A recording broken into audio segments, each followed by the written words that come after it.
Hey you guys, Mary from SVG Cuts here, and I'm super excited about this really cute crafty sewing stuff that I've come up with. And I think the coolest part about it has definitely got to be this really cute three-dimensional spool container. And it's really fun to wrap this up with some yarn and to throw some embellishments on there, like some of these cute pins that I have and these really cute buttons, which are from Pink Paisley. And I found those at Archivers, and I had so much fun putting this together.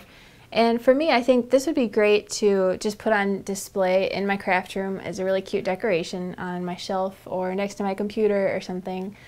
But I could definitely also give it to my mom with any kind of little trinket in there. Or if I had a little niece or something who was starting to get into sewing, I could put some sewing basics in there. That would make a really cute little gift. So to go with the cute little spool of thread is this adorable little thimble, which I had a lot of fun embossing. I kind of like reverse embossed it. I flipped the embossing folder around so that the dots were going inwards instead of outwards.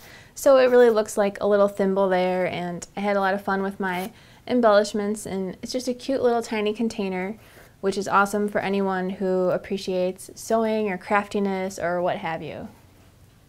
So my next favorite thing in this kit is definitely this adorable little plaque that it actually kind of looks like wood or like something you might buy at Michael's or Hobby Lobby or something, but you can totally make it all yourself. And this is going to look so cute in my craft room. I'm definitely going to put this on the wall, and I might have to make my mom one too because she is super crafty and I think she would love it. And it's really fun to embellish with all this cute little stuff here. I've got these really cool spool buttons going. Again, I think I put them on every single thing in this kit because they're so adorable. Again, those are from Pink Paisley. And this little spool of thread is really fun to wrap up with some embroidery floss, and I stuck some pins in there. So this is super duper fun. Anyone you make this for is gonna love it. So one more little super cute container, and this one's going to be really useful because it's not necessarily sewing themed, although I made it that way because of the paper that I used. And I used some rickrack, and I used this really cool measuring tape paper. But of course, if you wanted to use any other kind of paper, like for a different holiday or birthday or just for anything, you could definitely do it up to be any kind of theme. So the paper that I used for this kit is by Cricut, and it's called the Material Girl collection. Super duper cute. It also coordinates with their other collection called Garden Variety, and I got this in a 2-pack, and the Garden Variety is all like fruits and veggies and cute stuff. So when I saw this at Archivers, I totally had to have it. But of course, when you're making your sewing stuff, you can use any other sewing themed paper or even just cute girly paper and then give it a sewing touch by adding buttons and rickrack. And if you have a sewing machine and you feel confident stitching on paper, that will also give it a really cute sewing touch, which I also did too. So finally, we have this really cool square card featuring this tomato pincushion here, which I had a ton of fun adding a lot of bling and pearls and pins to. But the really cool thing about this design is that it's an iris fold design on this card, which usually takes a lot of time and a lot of effort when you work from the back side and you tape down a lot of folded pieces of paper. Usually it's hard. My mom showed me how to do it actually this last weekend, but I made it easier to do with the way that I designed it. So actually there's only 7 pieces that you just kind of fold, and then you just glue them on top of each other, and then when you flip it over, it looks really cool with the iris fold design. So this is definitely the first of many iris fold designs that I have up my sleeve. I can't wait to do some more of this, and wait till you see how easy it actually is. So iris folding, this cute little robin is something that I made this last weekend with my mom and my friend Jackie. And I didn't design it or anything. This just came straight out of a book about iris folding that my mom had, and she showed me the official way to do it, so that's what inspired me to look into this tomato pincushion design that I came up with. Okay, so you've got 7 pieces of red oval pieces here, and this little tab up here is always going to go on the top, and all you're going to do is fold these over and glue them back like this. So just flip this piece over. You're going to do the same thing to all the layers of the tomato. So just flip it over and put a little bit of glue on the back and glue it down like this. And do that all the way around. And go ahead and do this to all of the layers of your tomato. And then, once you've got this done to all of the pieces, which I've already done here, you're just going to put them in order from largest opening to smallest opening. So I've already got mine in order here. It's easy to tell which way they go. And then just line up this little piece on the top here, like this. And that is how your design is going to go. And this little oval just gets glued in the back. So traditionally with iris folding designs, you're supposed to put something shiny or glittery in the back, but I just used a regular piece of paper, so that's up to you. So just go ahead and glue these on top of each other all the way down, and then glue it behind this piece here, like this. And then finish embellishing it with your green top, and if you want, you can ink the edges of the inside before you glue it together. And for the card base, you just slice a piece of 12 by 12 in half to get a 12 by 6 card base. So next we are going to put together the frame for this. We're not going to embellish it, but I'll just show you how the frame goes together. First of all, you want to notice how on the top it's got these 2 holes and 2 holes on the other side, and there are 6 of these little pieces which you are going to glue to the inside of your frame. So just glue 3 here and 3 over there, and that just reinforces the holes so that your wire or your ribbon or whatever it is that you're going to put through the top is nice and strong. So the first thing that you want to do is glue this one tab right here in place, and you just want to line it up as best you can with the edge along the fold, and just hold that for a little bit while it dries. And then you can go ahead and put your background piece right in here. So we're just going to put glue all the way around on these tabs. Maybe first I'll just start with one, get a nice even layer of glue going on that tab there, and just put that right into place. And line it up as best you can with the edge along the fold. And then go ahead and do the same thing on the other side. And just hold that while it dries. Doing your best to get it in place. Okay. And then obviously just go ahead and do the same thing on these other 2 sides. Might help to flip it over and lay it down flat on your work surface so that you can get your glue on the tab there, and just go ahead and do that on both sides. So at this point we are basically just going to close everything up and just glue it. It's kind of self-explanatory, but first you probably want to go ahead and attach your wire or your ribbon or whatever it is that you're going to use, because it might be a little easier to do that while it's open, or you can do it at the end. It doesn't really matter. So just go ahead and you can pretty much pick almost any tab and just start gluing it closed. I'm just going to work my way from the front to the back and just hold that in place while it dries, and work my way around here on the 4 corners of it. And just line it up real nice and hold it while it dries. And do the other, just go ahead and do the same thing to the other 4 corners, and then you'll be able to just close the back right up like so. Pretty self-explanatory. So that will form the base of your cute little plaque, and then you can go ahead and embellish it with this cute stuff. And another nice little touch here are these tiny little holes where I took my embroidery floss and a nice big needle, and I just made some little X's, which is a cute touch. So next, let's go ahead and assemble our spool of thread. And the lid and the bottom are almost identical, except that the inside is angled in a little bit to make it easier to put the lid on.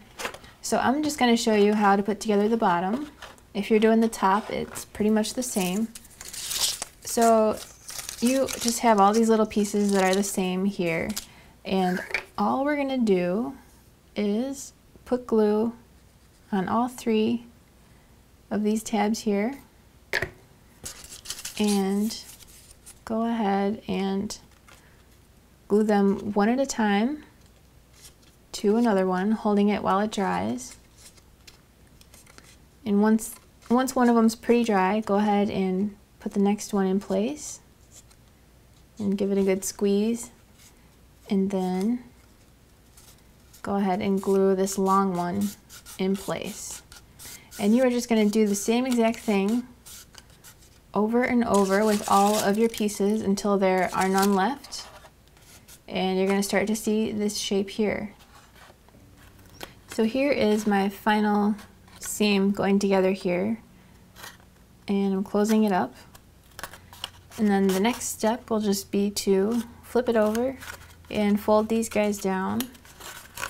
And you can probably guess, just put a nice thin layer of glue on all the tabs and then set it down on your work surface so you can push down and just hold it down and kind of scooch it around if it needs to be scooched around, and that will be your bottom. And then you will just embellish it with your cute little labels. And I actually did some stitching with my sewing machine on here, and I inked the edges of these pieces with some brown ink, which is a nice touch. And like I said, the top is pretty much the same as the bottom. And when you are ready to wrap your thread or your yarn around, I just took a regular old ball of yarn that I had in my stash, and I used a hot glue gun just to put the end of it into place. And once the end was glued down, I just wrapped it around once or twice, and then I just kept adding a dot of hot glue all the way down. And so it's not glued all the way around, it's only glued in a line here. So once I finished wrapping it all the way around, I took a few more wraps around and I made these kind of messy. As you can see, like these here are just kind of messy, which just makes it look a little more natural and fun. And then obviously just some really cute buttons and some cute little pins, and you're all set. So next, let's do our cute little thimble container here. And I think that you should use 2 colors that are about the same. Like, for example, here I have a green pattern and then I have plain green cardstock. I think if you use 2 different colors, it might be a little kind of crazy looking and it might not be recognizable as a thimble. So for my example here, I have these 2 colors are kind of close. I think they're close enough. And as you can see, the patterned parts are, there's 2 parts, and then for the solid parts there are 4 parts. So the large pattern part is the top. That's going to form the top here. And then this little band is going to go around that. And the smaller circle is going to go on top. So let's set that aside. That's going to form the top.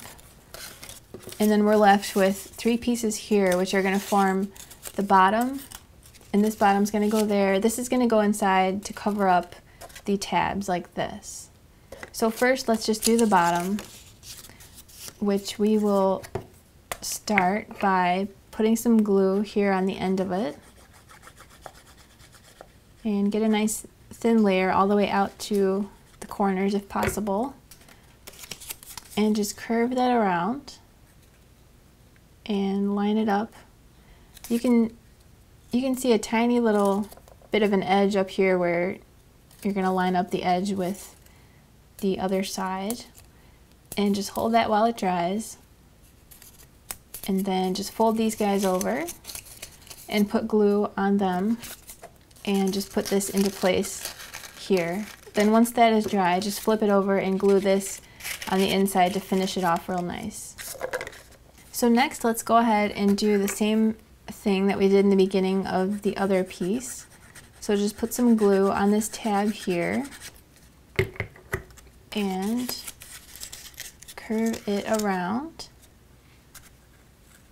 and just hold it in place while it dries. And then, so for each of these top tabs, it's scored at the bottom, but it's also scored in the middle. So I want to put my glue above that middle score line, and I'm just going to place my circle right on top, and as the glue is drying, I'm going to set it down on my work surface, and I'm just going to scooch it around until it is properly in place. And for below the score line down here, I just want these to not overlap and not to be a gap. I just want them to be like touching edges down here. So go ahead and put that in place. If you need to flip it over and push down from the other side, you can do that too. Okay. So next I'm going to take my strip here, which I also did the reverse embossing on, and do the same thing. Just put a nice thin layer of glue on that end tab and line up the corners with each other and hold it while it dries. And if you want to put glue on the inside, you can, but it's such a tight fit that I don't even think you need it. So one thing to notice is here's the seam here, and I've got my seam right here. I might as well just put them in the same place and line them up and just push it down. So there's your cute top. You can embellish it like I did with this one, and it fits right on top of the bottom. So next, let's do our cute little sewing basket. And the lid and the bottom pretty much go together the same way, except obviously the lid is shorter than the bottom. So I'm just going to show you the lid. And for the lid here, we've got these two strips. Obviously this one goes in the front, and I've put a cute little button on mine. And then we've got 3 ovals here, one with a missing center, and then these two, if you hold them up to each other, you can tell that one of them is smaller, which is going to go on the inside at the end. So set that aside, and let's just worry about these two for now. But first, let's glue these together by putting a nice thin layer of glue on this tab on the end here, and put its neighbor in place, lining up the corners as best you can and hold it while it dries. And then go ahead and do the same thing on the other side to form a ring here.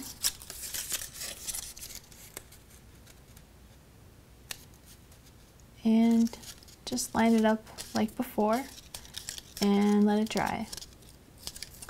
So now we're going to put glue on all of these triangular tabs here, and they are nice and skinny so that it can curve really nicely. And this is going to be the top, but set that aside, and first we're going to work with this, which it makes it easier having the center open so that you can grab it from both sides basically. So let's go ahead and put glue on a bunch of these tabs here. And when you're making the bottom, the same things apply. The bottom also has an oval with the center cut out. And you just want to kind of eyeball your oval and see where the front of it is, and do your best to put that in front of where this little button area is here. And go ahead and squeeze and hold a few of the tabs into place. And then as they dry, just slowly work your way down here. And then just put some more glue on the tabs and do the same thing all the way around. And you want to really make sure that the edge lines up with the edge. You don't want it to be too shallow or too deep. Like, you don't want it to go in too much or out too much. You really want the edge to line up. Otherwise, when you get to the other side, you'll either have too much space left or not enough space left. So I'm going to go ahead and I'm just going to put a line of glue down a lot of these tabs. And just do the same thing. I'm just going to work my way down lining it up as best I can. So here is my top part, almost all done. Next I'm just going to put the top in place to finish it off. So obviously just put a nice thin even layer of glue around there. Put your top in place, and then to finish it off just put this liner in place. You can either do the pattern or it might look a little more finished if it's all the same color in there. So that's how the top works, and the bottom is the same.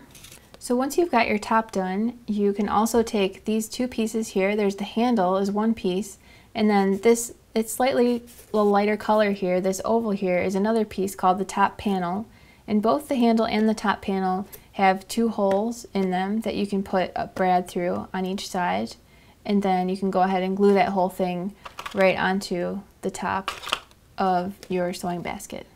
So here's all our super fun crafty sewing projects. I hope you have fun making them, and I would love to see pictures if you do. Thanks for watching, happy crafting, and I'll see you next time. Learn more by visiting www.svgcuts.com. Don't forget to like us on Facebook and watch all of our crafty videos on YouTube. It's a world of crafty content with you in the middle.